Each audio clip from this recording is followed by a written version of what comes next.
Chasing Horses, written in 2020. This story is fiction, and similarities to any person living or deceased are coincidence. The farmhouse stood as an abandoned rumor of a dream, nested in the southwest corner of Texas between Mexico and the Natchez River.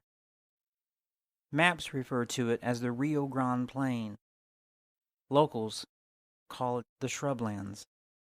John thought of it as a personal prison. Day and night his horses begged for rain. They pranced up orange dust while taking fast jab charges at the wooden fence, only to find they lacked the courage to kick it. From his bedroom window, John's sweaty eye peered out at the hot bloods, wondering when one might realize the fence is nothing more than blackjack boards held together by rusting nails.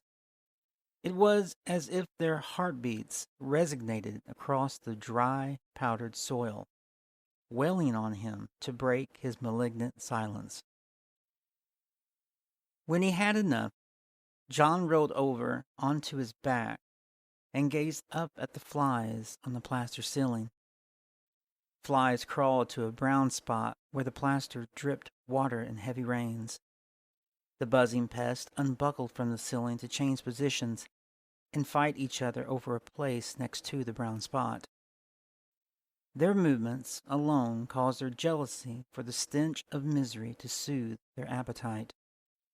Regardless of the time, whether it be bone-aching night or painful midday heat, the flies gathered to him as he festered on a rancid mattress made damp by the liquor sweats. At the base of the bed, his grimy fingers fumbled for the neck of a near-empty bottle of Tin High.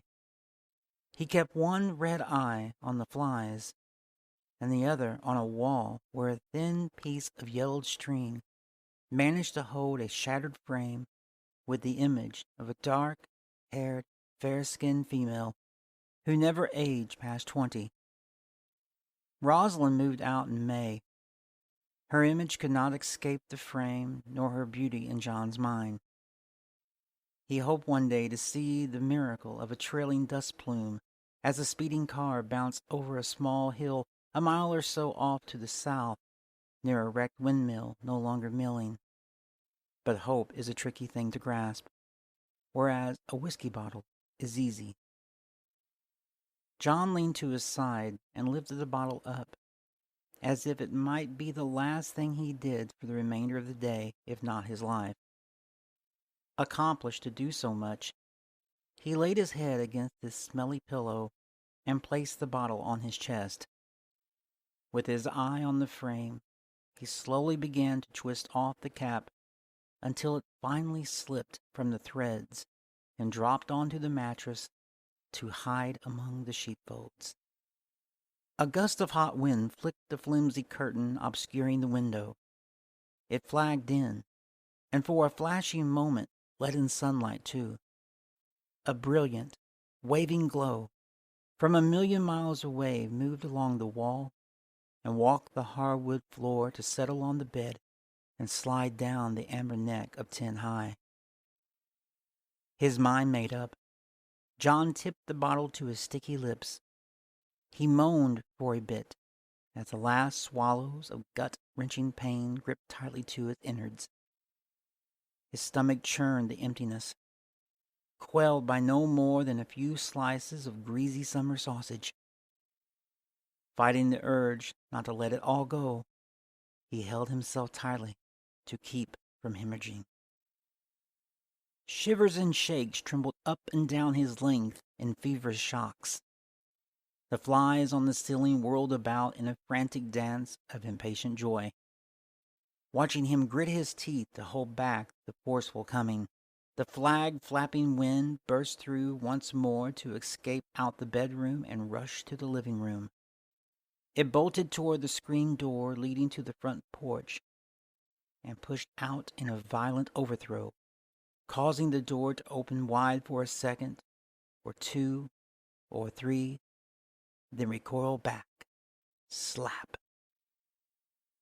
The sound of splintered wood against aging trim caused John to rise up straight to a silent crescendo. It began immediately to engulf him in a demonic, wide-eyed stance he would never come to figure for good. Clenching his fist, he pounded the mattress so terribly harsh, the horses began to join in with hoof stamping. Snorting and pounding, the tantrum continued on and on and on, and without knowing, John began to slowly lean to his right. Second by passing second, he leaned farther to his right, and more pronounced by the dwindling moments of time. He angled so far, he never noticed he slipped off the mattress until the painful slap of the floor below smacked his clammy cheek. Bloody-faced, John pushed open the screen door. In his head, he heard the sound of trumpets. Beneath a dingy white V-neck T-shirt, he felt the beating of an alcoholic's conscience. And above a rusting tin roof was a blue southern sky stretched out to the nothing. From the shadow of the porch, he viewed the world as if through a big old window. Bowed, fluffy cotton clouds scooted along something unseen. Piney wood and needlegrass whiskered the beige fading land. Not but a short walk from the saving grace of the shade were the galloping horses. Seeing him, they reared up high, clawed at the air, and jostled their necks wildly, like drill bits too dull to start a hole. He spied them with irritable purpose. His boots began to move, walking him close to the edge of the bright light of day. Each step caused the dusty Texas porch planks to creak and crackle. Everything in all directions appeared brown and dry, as if God spat coffee while laughing at his folly. Stopping at the edge of the porch, where his face remained partially shielded from the sun, he lit a cigarette to watch the horses dance. Up and down, spinning like oil rigs, they churned up the fine-grained powdered dust until it lay so thick in the arid heat, the corral nearly vanished out of sight. "Go on and kick it out," shouted John. The horses spun and churned. "It's just old Blackjack." They raised and danced, bouncing, whirling, and challenging him. "It's not even a fence, really." He rolled his tongue across the chipped tooth, and the horses began to race laps in a circle before slowly and methodically easing into a line of questioning. "Can you smell my old rotten tooth?" asked John, stepping down off the porch. "I like to get it fixed," he said, walking out into stinging light so bright it caused him to drop to his knees. The horses stirred, but remained steadfast. "I'm all right," he whispered. "Tired, but all right."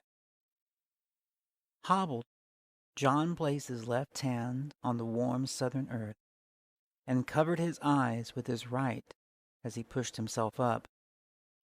Gaining his footing, he spread his legs out wide so as to firm his condition and allow his eyes to adjust to the burning. "I've been inside too long," he said. "I can't see too good. Like you, I've suffered. But unlike you, I know a fake prison when I see one." John lunged at the gate with a violent hate. The horses jerked back and writhed at his anger. "Go on! Get out of here!" he ordered, unlatching the gate. "It's just those stupid blackjack boards I found in a ditch. Get out of here!" Thrust the gate open wide to the point it splintered and snapped off the hinges. Like a spirit, it collapsed on the ground with only the powdered dust for an epitaph. "See? It's so flimsy it breaks under its own weight."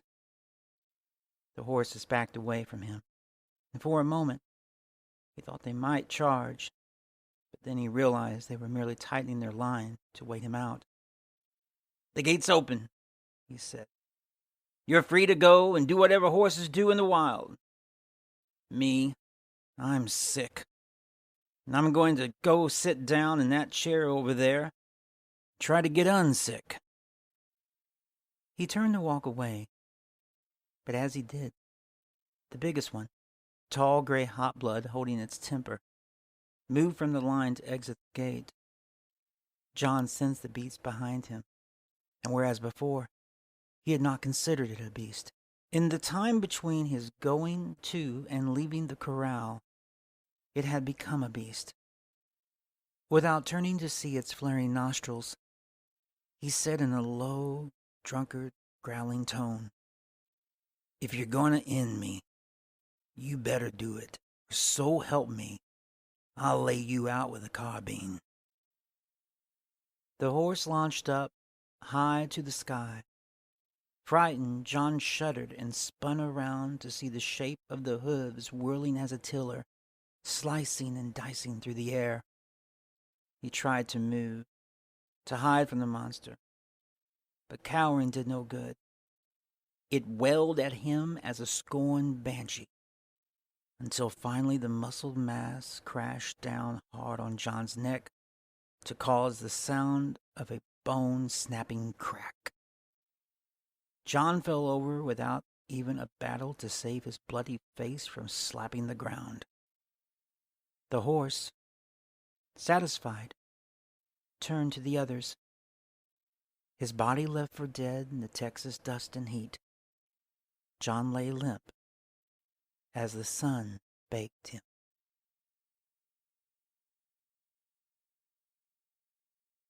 The end. Hi, I'm Brooks Kohler. You just heard my short story, Chasing Horses, written in 2020. Thank you for taking the time to listen to it. This story is fiction, and similarities to any person living or deceased are coincidence.